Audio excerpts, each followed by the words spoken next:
عارفين ان اكتر حاجة بتوقف ناس كتير قوي عن حياتها مش قلة الامكانية ولا قلة الوقت. اكتر حاجة بتوقفنا هي الخوف من ان احنا ناخد القرار. بنفضل نلف وندور حوالين نفسنا، هل اختار ده ولا ده؟ طب لو اخترت ده هبقى ندمان بعدين ولا لأ؟ طب اسيبه ولا استنى؟ طب الاحسن اقرر دلوقتي ولا نقرر كمان شوية؟ عشان كده النهاردة هنتكلم مع بعض عن ليه بنخاف ناخد القرار وأهمية إن احنا ناخد القرارات وإزاي نحل المشكلة دي. شوفوا الفيديو للآخر. ليه بنخاف ناخد القرار؟ أول حاجة الخوف من الغلط، عشان احنا اتربينا واحنا صغيرين الغلط مش تعليم للحاجة الأحسن أو إن دي محاولة وفشلت أو لا، احنا اتربينا إن الغلط هو فشل، وده على أتفه الأسباب. زي مثلا لو الطفل بيلعب بكوباية فالكوباية وقعت، احنا مش بنعلمه إن معنى إن الكوباية وقعت فأنت عضلاتك ضعيفة فاحنا محتاجين نقويها، فدي محاولة عشان المرة الجاية تحافظ عليها وتبقى مركز لا لا لا لا، هي الأم بتقوم فورا تصور وتزعق وتشخط وبيبقى بتحسسه بالفشل الذريع تجاه ده، وان اللي عمله ده شيء كبير جدا.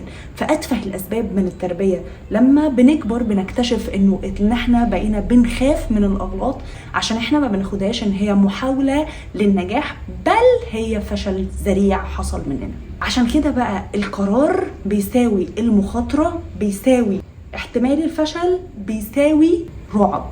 الخوف من الندم، دايما بنخاف نختار عشان بنقول لنفسنا ممكن بعدين نقول حاجتين: لو القرار غلط يا ريتني ما كنت خدت القرار ده، ولو القرار صح وانا سبته يا ريتني كنت خدت القرار ده.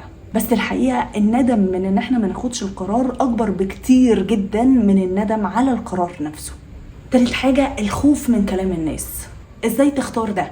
ايه اللي خلاك تختاره؟ الطريق ده اصلا كل الناس ما بتمشيش فيه، يعني كل الناس ماشيه يمين وانت رايح تمشي شمال، فاكر نفسك فيلسوف يعني هتفهم؟ او انا مش قلت لك ان ده هيحصل؟ انت مش عارف ان ده نتيجه اللي انت عملته ده؟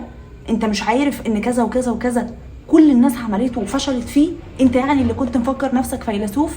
عايز اقول لك ان الناس بتتكلم في كل الحالات سواء نجحت او فشلت، ففي الحالتين ما تخليهمش يأثروا على قرارك. حتى لو انت ما عملتش حاجه برضه هيفضلوا يتكلموا. الخوف من تحمل المسؤوليه. القرار معناه ان انت بقيت متحمل لنتيجة اللي بيحصل دلوقتي، انت متحمل المسؤولية الكاملة تجاه اللي هيحصل معاك دلوقتي. علشان كده احنا بنخاف ان احنا نشيل مسؤولية القرارات بتاعتنا، وده بيخلينا في ضغط شديد جدا، وخاصة لو احنا متعودين ناخد قراراتنا من رأي حد تاني غيرنا. الحقيقة اللي لازم تعرفوها، مفيش قرار مثالي 100%، كل قرار فيه الحلو وفيه الوحش، ومفيش خالص حاجة اسمها الاختيار الكامل اللي ما فيهوش ندم. السكوت مش حيادي، هو قرار برضو. لما تفضل سايب الدنيا تمشي لوحدها فده في حد ذاته اختيار، وهو أسوأ قرارات واختيارات ممكن تاخدها في حياتك. كل قرار بيعلمك، سواء طلع صح أو غلط، بيعلمك عن نفسك وعن الدنيا وعن الناس، وبيعلمك حاجات تفيدك في آخرتك كمان. والخبرة دي مفيش حاجة بتديها خالص غير القرار اللي انت بتاخده. طيب أعمل إيه؟ اسأل نفسك ايه أسوأ حاجة ممكن تحصل من القرار اللي انا هاخده؟ لما تحط الاحتمال الأسوأ قدامك في الغالب هتعرف انه مش كارثة ولا مصيبة. ابدأ درب نفسك على اخذ القرارات، ابدأ بالقرارات الصغيرة عشان تدرب نفسك وتعودها على القرارات الكبيرة بعدين. يعني مثلا لو انت في البيت بتسألي هطبخ ايه، هعمل ايه، طب ايه رأيكم ده ولا ده، طب ايه رأيكم بكرة ممكن نعمل كذا ولا كذا. لو بتسألي صحابك في الهدوم، حاجات بسيطة قوي، قرارات قليلة جدا، ابدأي بيها وخديها انت من نفسك. كل قرار صغير بيبني عضلة اختيار القرار جواك. ما تستنوش القرار او الجواب المثالي من الناس. حددوا انتوا عايزين ايه، حددوا مشواركم عامل ازاي، ارسموا حياتكم بايديكم عشان تبقوا انتوا اللي راسمينها، مش حد تاني هو اللي راسم عنكم حياتكم. بس ما تخليش اراء الناس توقفك. حددوا وقت لاختيار القرار، يعني ما تقولوش هفكر وتدي مساحة كبيرة قوي، لا، قولوا هفكر في يومين او 3 ايام او اسبوع، وقت ثابت لأخذ القرار عشان تحسموا الأمر سريعا وتقدروا تاخدوا القرار وما ترجعوش فيه بعد ما تاخدوه. في الختام عايزة أقول لكم القرار دايما مرعب، بس في الحقيقة هو اللي بيحركك. لما تختاروا حتى لو اخترتوا غلط فهتختاروا حاجة وحياة انتوا اللي راسمينها، مش حد تاني هو اللي راسمها عنكم. خد نفس واسأل نفسك، انا خايف من القرار ليه؟ وهل انا خايف من القرار اصلا ولا خايف من تحمل نتيجته؟ وصدقني الخوف مش هيروح، بس انت تقدر تتحمل مسؤولية قرارك وتمشي وترسم لحياتك اللي انت عايزه. في الختام عايزه اقول لكم ان انا مع نفسي دايما بقول لكل اللي حواليا، انا احسن حاجه بعملها في حياتي هي القرار.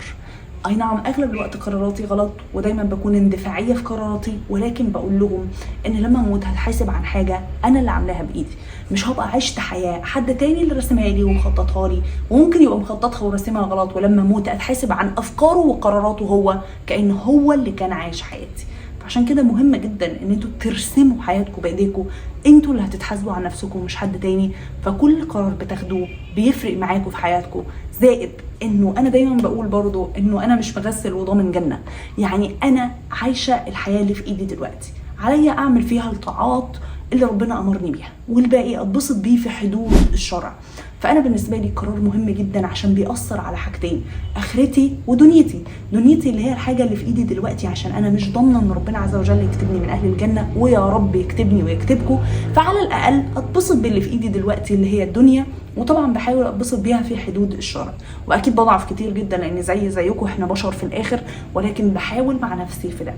وفي نفس الوقت اخرتي، لانه اغلب القرارات اللي بناخدها في حياتنا بتاثر علينا في الاخر، سواء قررنا نتكلم على شخص ما، قررنا ان احنا ندخل دراسه معينه بس فشلنا فيها واشتغلنا بشكل مش صحيح مثلا فهنتحاسب عنه في الاخره، قررنا ان احنا ندخل مع فلان ده في اذيه لشخص تاني. اي قرار هناخده في حياتنا اكيد هيأثر على حياتنا في الاخر. فعشان كده مهم جدا ان انتوا اللي ترسموا قراراتكم، عشان حتى لما تتحاسبوا عن حاجه انتوا اللي عملتوها، حتى لو كنتوا عاملينها سيئه في الاخره، على الاقل تكونوا اتبسطتوا منها في الدنيا. يعني انا عارفه ان انا بقوله ده يعني مش احسن حاجه، بس بحاول اوضح لكم قد ايه مهم ان انتوا اللي تاخدوا قراراتكم بايديكم. دمتم بخير يا جماعه، ويا رب يكتبني ويكتبكم من اهل الجنه ويجعلنا من السعداء في الدارين.